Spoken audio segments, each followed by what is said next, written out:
Hey everyone, this is Dr. Nabiha Kelly with Tea Time with Dr. Kelly. Thank you for joining us today. We are on an amazing journey preparing for our podcast. Do me a favor before we even go into the episodes. Just begin to like, subscribe on below, share, tag, click the link and give it to someone. And also remember, do the notification tab that when we come on, we pop up. We have some awesome guests. We have people who are coming to drop some gems as they spill the tea in their industries. And we're looking forward for a dynamic time. So thank you for joining us. We look forward to seeing you. We look forward to engaging with you. And as you spill the tea, we shall pour into you. Hello. Welcome to another episode with Tea Time with Dr. Kelly. I am your host, Nabiha Kelly, and we only have a few days away to Mother's Day. This segment is going to be for mothers, honoring mothers everywhere, and we just wanted to invite you in, whether you are a biological mother, a bonus mom. You know, mothers could come in different forms or facet. A spiritual mother, it also can be a mother that by adoption or even a surrogate mother. So I just want to honor mothers from all walks of life in this episode. And I have a powerful guest in the studio today. And one of the things I love about her, she has such a grace and etiquette about her. And before I introduce my guest, I just am so elated that she would take the time to come into the studio. And I believe that mother's blessings, which we'll be talking about the blessing of a mother and just the significance of what it means to having someone who has so much experience, a vast of knowledge, expertise, whether it's in her home or even in the industry. She comes from various walks of life, but most importantly, she has a strong foundation in parenting. So I want to introduce my guest. Her name is Josette Bayoro, Lady Bayoro. She's such a glamorous woman. I am so excited about having you here, and I felt like you would fit like pretty much like the top tier of mothers. Right. And I've watched you. I've watched your grace. I've watched how you speak, how you pray. Everybody know they need a mother who pray, right? Amen. And one of the things that I feel was that you were the ideal person to bring in for such a time as this, where we're seeing the depravity in homes. We're seeing a lot of people who have grown up in broken homes, who didn't have a mother who can love them genuinely. And I feel that there's something that you will say that will allow someone to be healed or to have encouragement, or even a mother that's out there who is struggling, who feel like they couldn't do it. So I just want to introduce those and present to other Mother Josette Bayoro. And I just want to start off by saying thank you so much. I am so blessed to have you here, and I really do love you. When I tell you I love you, because why I love you is that you spend hours praying for me and sending me encouraging words. And I believe that God placed you strategically in my life and the life of others. And I feel that just looking at you and even your age, I don't know if you want to share that, but there's something you need to share with people of my age, the other generation, and the generations to come. So I just want to invite you into the audience and just to the viewers who are going to watch as we dialogue, have a good conversation. You know, you like to laugh too. I'll watch you. She's a woman who observes many things. She see a lot, but don't say much. But I am excited, and I see you drinking tea. What kind of tea do you have there? Well, I have lemon ginger. Lemon ginger. Because she was making her tea before, we even started. So I was like, want me make it? You need milk? She didn't want my favorite type of tea. So my favorite type of tea is English breakfast. And just tell us about yourself a little bit. Well, I am very, very, very honored. Don't mind about my accent.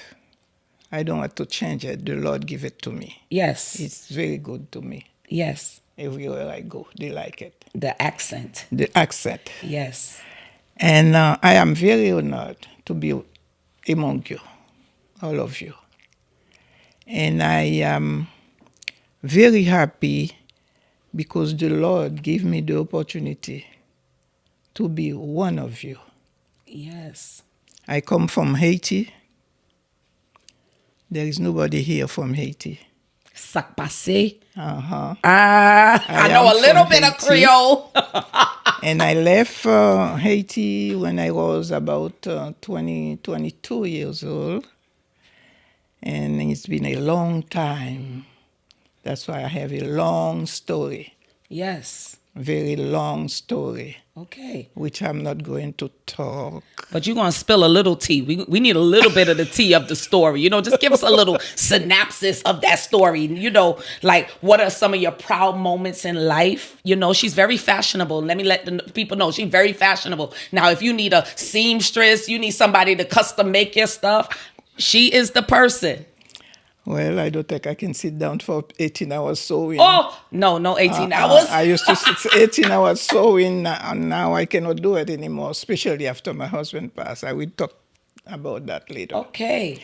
So I want to ask you, what are some of your proud moments in life? What are some of the most proud things that you can say that you're proud about? My proud moment is, when my husband was alive. When he was alive, I met him. Can I talk about that now? Come on. I met him when we did know the Lord. And he did know the Lord. He never went to church. I was raised in an Episcopalian church. Mm-hmm. It's like Catholic church for me. Yes. But I wasn't really a Christian. And when we met, we were both, we did know the Lord. And he was, somebody was in the very sophisticated life with rich people, having good time every weekend, drinking, going in how you call this? Like the bar or the studio 54 in New York. What? Every weekend, he had a very rich life. Mm-hmm. He wasn't poor because we used to live in a building where Jacqueline Onassis had her apartment. And I love her clothes, Jackie O. I love her clothes. And all the basketball players. We used to live in Gothenburg, New Jersey. Okay. There were 3 buildings. I don't know if you know that. 3 buildings. We used to live there. And we had a very good life. When I say good life, I don't mean material thing. Because when I met him, I was in a very, very difficult life. Very, very, very difficult situation. Mm-hmm. With a man that I was married to in Haiti. So before your husband in Haiti? Before my husband in Haiti. So when I married him in Haiti, because I wanted to come to the U.S. Okay. That's why I married him. Yes. Because my father, because I didn't have a mother. So I think this topic is good. Yes. I wasn't raised with a mother. Wow. That's why I say, give me paper. I don't want to cry. Okay. I don't want to cry because, But it's okay. This is a safe place. Everything is for a reason. Yes. My mother died.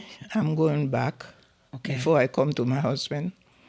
My mother died when I was 4 years old. Okay. And my little sister was 1 year old. She died when she was 23 years old, very young. And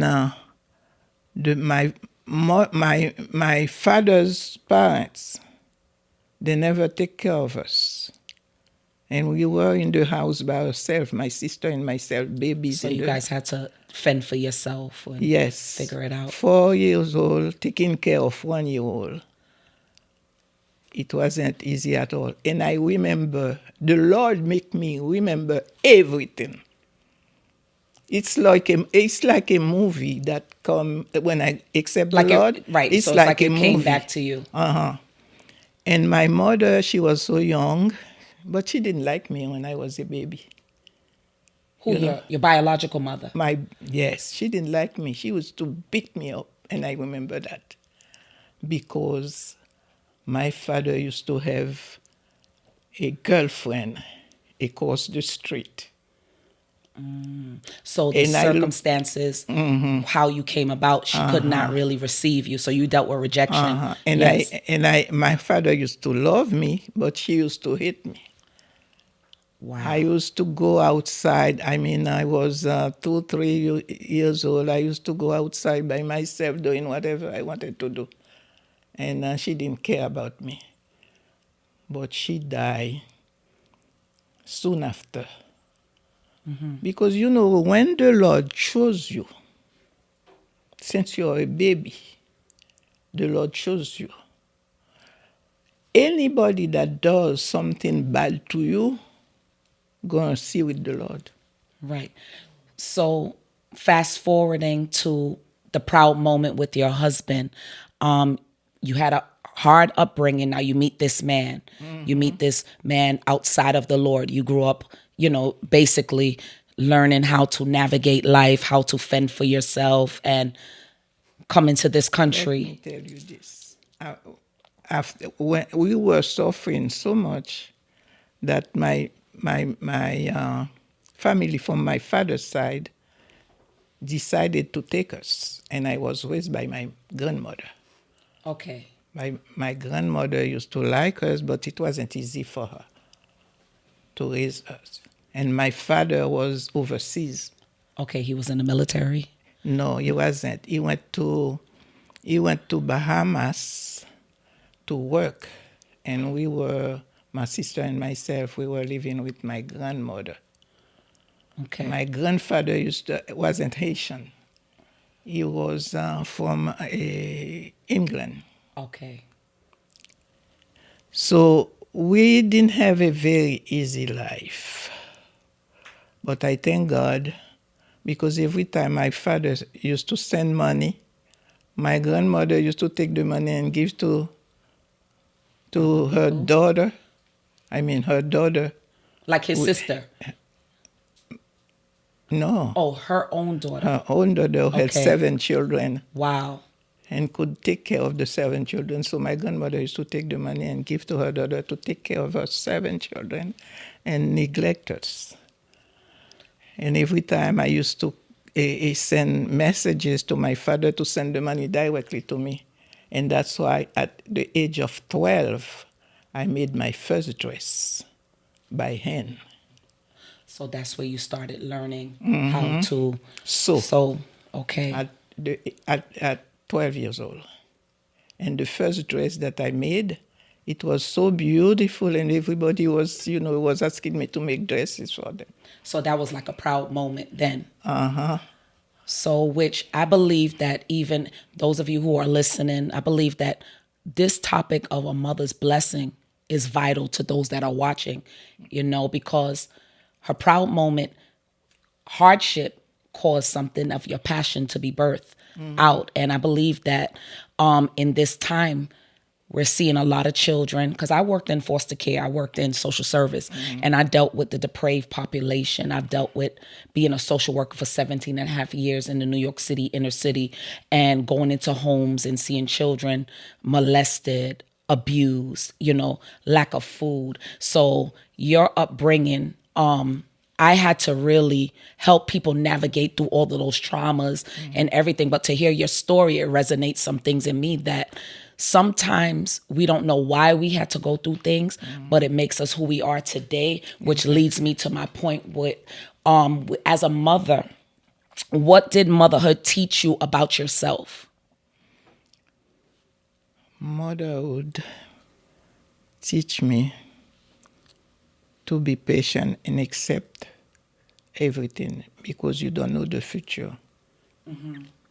You don't know what can happen. Because when I was making my little dress at age 12, I didn't know that I was going to go to travel, to go to Dubai, to Los Angeles, all this. I didn't know those places. But the Lord used me so much for many years the Lord give me a husband that was so loving and understanding. I didn't know all of that. You don't know the future. You don't know what's going to happen. And when I was 12, 13, 14, I was so beautiful. Everybody in the neighborhood wanted to go out with me. Yes, I was so tall and beautiful, you know. Yes, and you had a shape. Yes. And the beautiful cheekbones. And, you know, I was the shushu of everybody. Shoo, fifi, la la. Wait. Wait, for real. Yes. Okay. Of everybody. No, that's why I was a model. Okay. Because So, I did. Mother said everybody wanted to talk to you. Yes. Oh, wow. But I wasn't on that.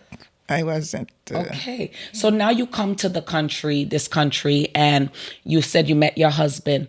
Did you have children before that marriage, or? Yes. When I was married to that man, it was another story. So that relationship is where you had children prior. Yes. Okay. I married that young man. I cannot say that I didn't love him because, you know, at this age, you don't even know what love is. That's right. My second marriage, I know what love is, but I didn't know what love. I had 2 children with him.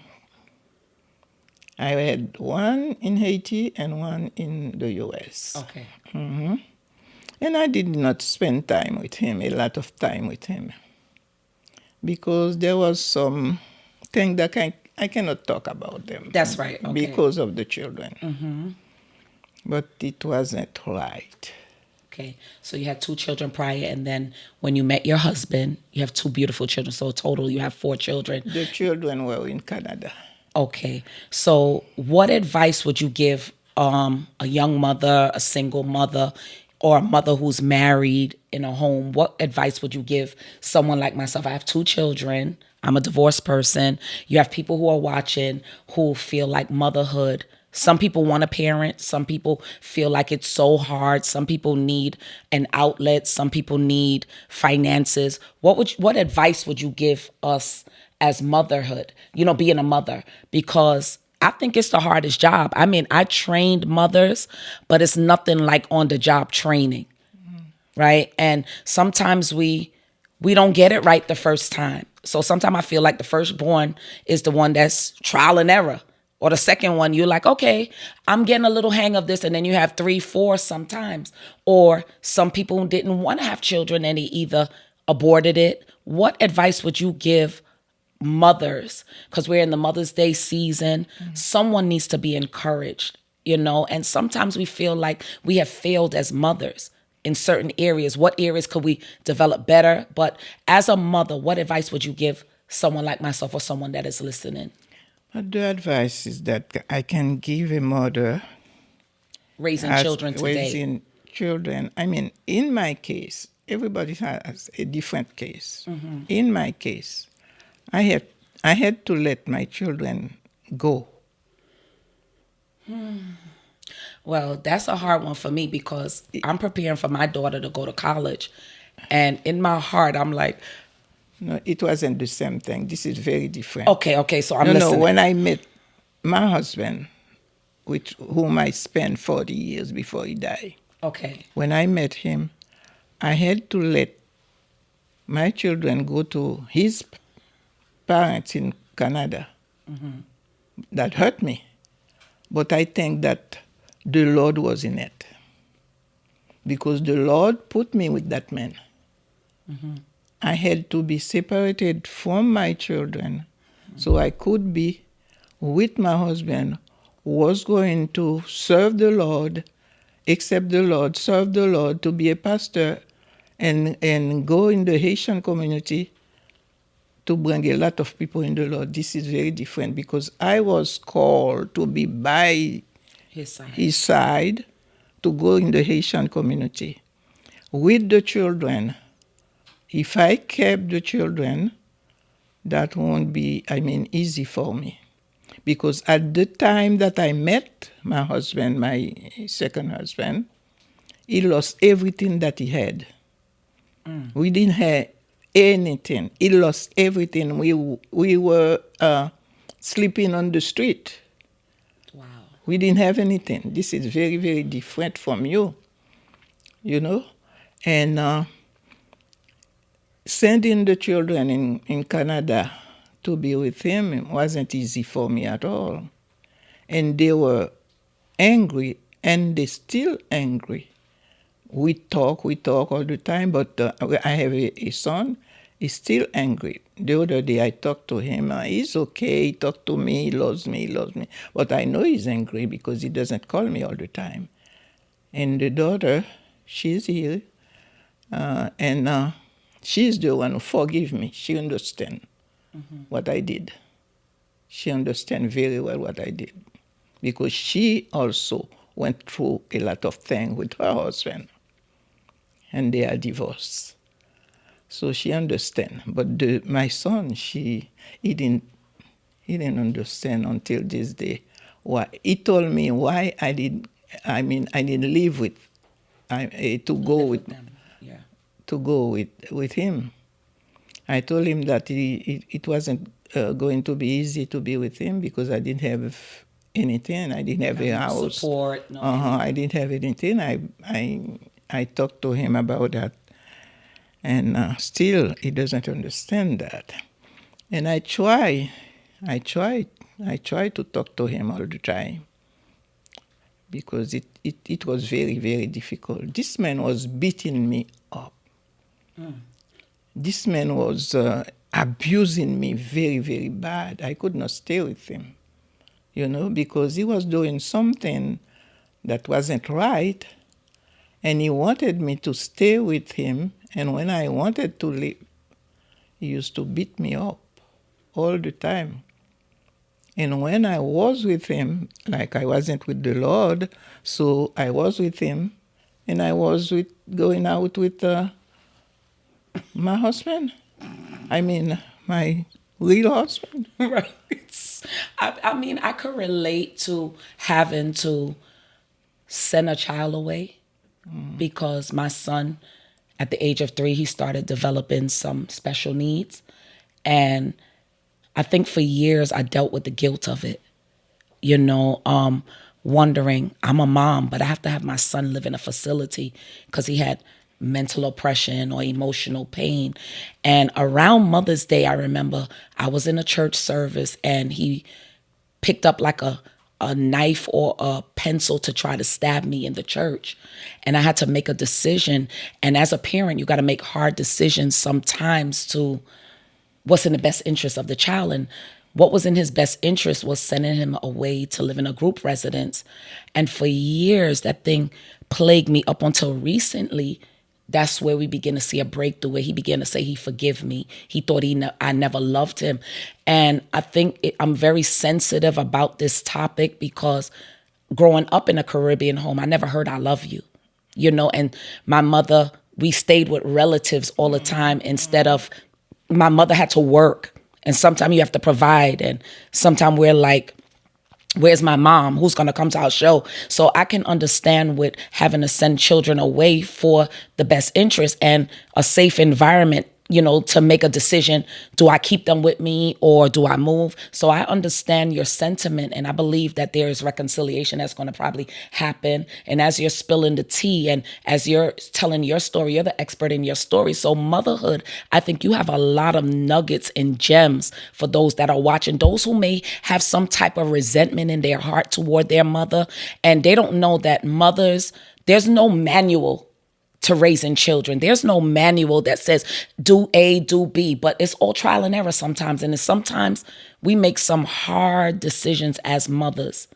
We do. And I believe that you're a woman of wisdom and you have learned a lot. So I want you to speak on that. What will be something that you want to leave for your family now, your daughters, your son, for the next generation? You have grandchildren, I believe. And there's some things that we need to hear, like, how do we survive after loss and trauma as a mother? We have to hide so many things from our children because we don't want them to see us in a vulnerable place, because you want them to have a perfect life, but deep down inside, you know you're struggling. You know, when you were not born with a mother, when you never have somebody who say, "I love you." I never have somebody who put me here to say, "I love you." If I fall down or if I'm sick, I never had somebody to come by me to say, "How you doing? How you doing?" This is not easy, very easy to give love like that. It's not easy, but I try Yeah. very, very hard to give love to the children. Because the one that went to Canada, it hurt me very, very bad, because I put them in the world. You know, my second child, my daughter, I die 20 minutes. My heart stopped for 20 minutes. I saw myself going in a tunnel. And I saw people working on me. I was like this. And I saw people working on, the doctor and the nurses working on me. And when I get in the room, the doctor told me, "You make me work for my money." I say, "Yes, I know, because I saw myself going to the tunnel." 20 minutes I die. It's not easy to put a child in the world. And for my son, I lost all my blood. They have to put my head like that. For transfusion? Both of them. It's not easy to put children in the world. And you have those children, and now you have to send them away because you don't see your life with their father. It's not an easy thing. This man took a machete to cut my head. Wow. Because I was cooking some food and the food get burned, and he took a machete to cut my head. If I did run, I wasn't going to be here now. This is a decision that I made that was good for me. Yes. At the time, it wasn't good for the children. Yes. But I'm very glad that I made the decision. Otherwise, Dodo and Danny were not going to be here. So you spoke about 40 years married to your late husband. He was a pastor, evangelist. How has faith shaped you, your spirituality as a mother? What are some things that you do, as your foundation as a mother? Well, it's very, very different from the way that I saw the motherhood before. Okay. Explain. Let's talk about that. Yes, it's very, very different. It's like we had that church, a lot of people, a lot of children, and everybody else was my child. Like spiritual children. Yes. Everybody called me mommy. You adopt me as your daughter. Yeah. I had a lot of children. Everybody in the church they called me mommy, mommy, mommy, mommy, because I used to do so many things for them. Like I can take my clothes, like the one that, that had the same size with me. I give them my clothes. I do their hair. I do everything. I used to do everything. So you played a role. Was that a way of giving back to other children? Yes, it was a way of showing, satisfying myself first. Wow. I wanted to satisfy myself first as a mother. Okay. And I wanted them to feel that they are loved, because a lot of them did have a mother. So you had that compassion, the understanding. A lot of compassion for them. A lot of them had mother who were worse. I mean, who went through worse things than I. Okay. A lot of them had mother, but their mother, they were not really their mother. So they were like abusive or kind of like Uh-huh. aloof. Okay. I had uh, I had one, a beautiful young lady. She had her mother, but she loved me more than her own mother because the way I used to be with her. Because a lot of us, especially in our country, those people, they didn't have no love. Like I didn't have no love until I met my husband. I mean, the pastor. I didn't know what love is. I thought love was sex, Mm. And that's a lot of us. you know. We think love is sex. Because when I was married to that man, when he does something to me or he abused me verbally or physically, he thought like sex was going to Erase remedy and everything. erase Yeah. everything, but it wasn't like that. I didn't feel like that. I used to push him because if you cannot sit with me and give me affection and talk to me, and all of this, they thought that sex was love. But for me, I don't know. For me, sex is not love for me. It's not. It's a form of love. Like it's an expression of love Yeah. in certain aspects when there's intimacy, not when there's abuse, because that's kind of like manipulation. For me, it was rape. Oh, For me, it was rape. Because when you don't want something and somebody force you, it's rape. I thought I spent a lot of time with this man. I mean, not a lot of time, about 2, 3 years when I came from Haiti. I thought it was a life of rape all the time because I never satisfied. and then never enjoyment. I never. Only my husband, my husband made me satisfied. The first person. It was rape all over. I mean, This is like stirring up some emotions here in me. I'm feeling as you're talking. It's like I'm going back into just even my history of wanting to know what real love was, and I'm not able to go back to that reference point up until recent years of understanding what love is as a mother. Because I was married in a marriage that I knew that man didn't love me and I didn't love him either. It was just because we wanted to do it right in the face of the church. You understand? But you're a mom. I believe that you need a special grace to be a mom.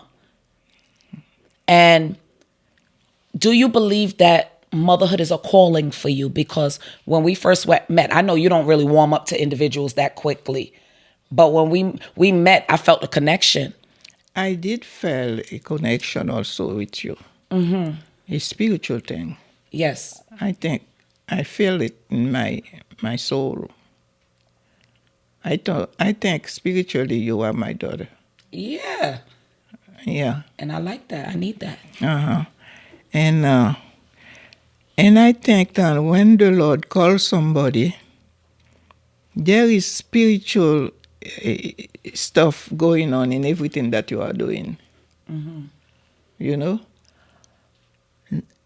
Now that I mean, long time ago, I am a Christian. I serve the Lord. I don't see things the same way.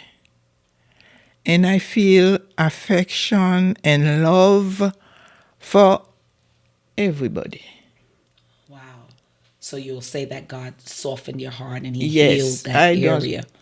I don't have the same heart. I No don't think the bitterness, same no. way. I see things another way. And let me give you an example. I know that girl who did a lot of bad thing, and people say that she was the one who poisoned my husband to kill my husband. And I can say that I'm not going to say no, because I had a service on Wednesday. I used to have a service on Wednesday in the church, and I was rebuking bad spirit on her, and she spoke, and she told me they sent her to kill my husband. I mean, the bad spirit in her told me that. They sent her to kill my husband, to poison my husband. And she was the one who used to serve my husband when he come in the office. And she has 2 children. But, the 2 children, they are suffering so much now that one of them called. He wanted to speak to us, to Dodo and myself. And I felt so much pity. If I could take that child with me, I would. Despite what was done to your husband because of the love of God Exactly. as a mother, right? That's what I want you to understand. Even if the mother did something to my husband that I love, I used to love very much, I still love him. But I still feel love for these 2 little Children. boys. If I could if I could take them and take care of them, I would. Because I don't see things the same way. And I feel that love for everybody who is suffering. Everybody, I don't care. All the children who are suffering, I feel love for them.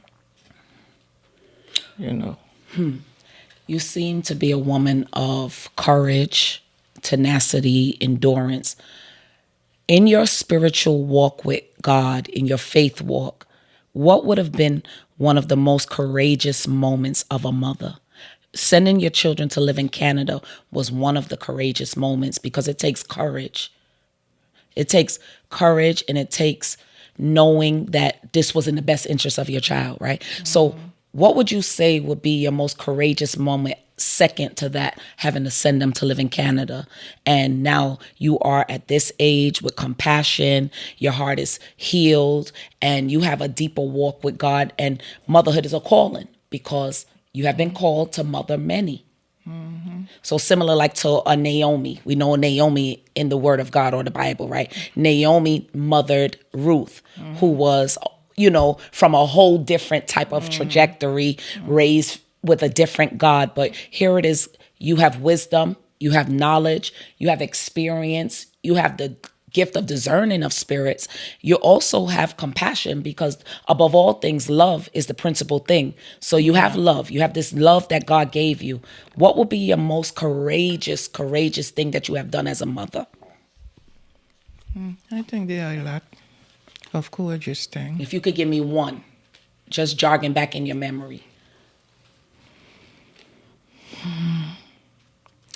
One I can give you, it's accepting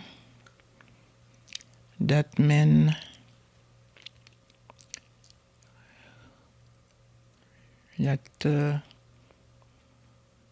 that man who get my daughter pregnant. Speak. Yep. Okay, so one of your daughters got pregnant. Okay. Accepting her because of her. Because I love her. And I love the little one. Can you explain what does acceptance, what made you feel like you have to accept her? What happened? Something happened? Or, that you had to have courage because you guys are in ministry, you're in church. How did you have to accept your daughter because you love your daughter? Maybe if I didn't accept him, I don't know, maybe that will make that little girl miserable. And I don't want my daughter or my granddaughter to be miserable. So what I do, I don't hate him. I don't hate nobody, but I force myself To love him. to love him. And this is something that I will never accept if I did have the Lord in my heart. I will beat him up.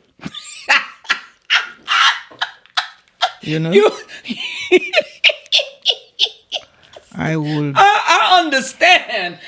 Oh my Lord, I understand. I think, That is courage. but I like the other day when he came last week. Mm-hmm. I don't feel anything bad about him. That's good. So that means you don't have any unforgiveness or No. bitterness. I And don't for have the sake of the bitterness. children, your daughter and your granddaughter, Uh-huh. that you can love purely. Yes. That is courageous. And I just Yes. applaud you on that, because sometimes when things are done to the people that we love, we wanna really. You imagine you are in the church, you have a big church, you have a lot of people. Yes. And your daughter is working in the church and your daughter get pregnant. This is not a beautiful thing. It's not because it was out of wedlock or they were not married. Well, if he wanted to, but we didn't want to. I got you. But I wanna shift it a little bit in closing, because you spoke about a lot of things about motherhood, but there's some fun things about you. There's some exciting things that we want to know about you. You know, you're gifted, you're talented. God gave you some beautiful gifts. So what are some fun facts about you? If you could give me 3 fun facts about yourself, meaning, so a fun fact is basically something you love to do, a talent. You mentioned that you were an actress. You mentioned that you were a model. What are some fun facts that you want your viewers to listen? And also, one of the things I want to note is that age is nothing but a number. You said something when we had a little, occasion. We went to an event and you spoke about age.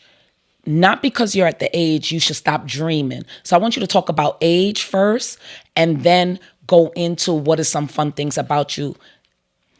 Well, I am in the process. Right now, I am writing You writing? a book. I wrote a book before. Yes. And I'm writing a book. I wrote a book before in French. That's why I don't talk about it, because Okay. you cannot read it. Now I'm writing a book in English. Do you In know that English? I will write English better than I speak English? Oh, you write in English better. Okay, then speak in English. I understand.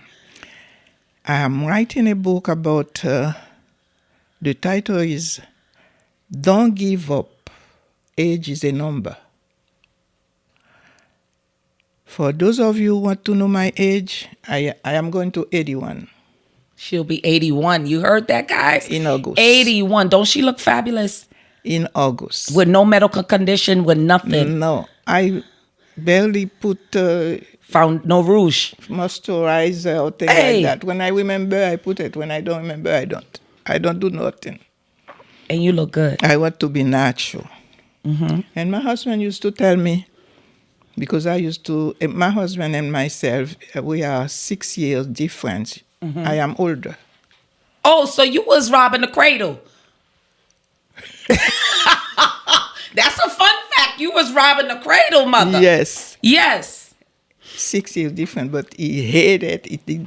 He didn't like it when I say that I'm older than you. He said, never say that again. Okay. But he looked older than me. He look older than you. So another fun fact would be you sew Yes. and you do etiquette classes. Yes, at my age. And I want everybody to know that age is a number.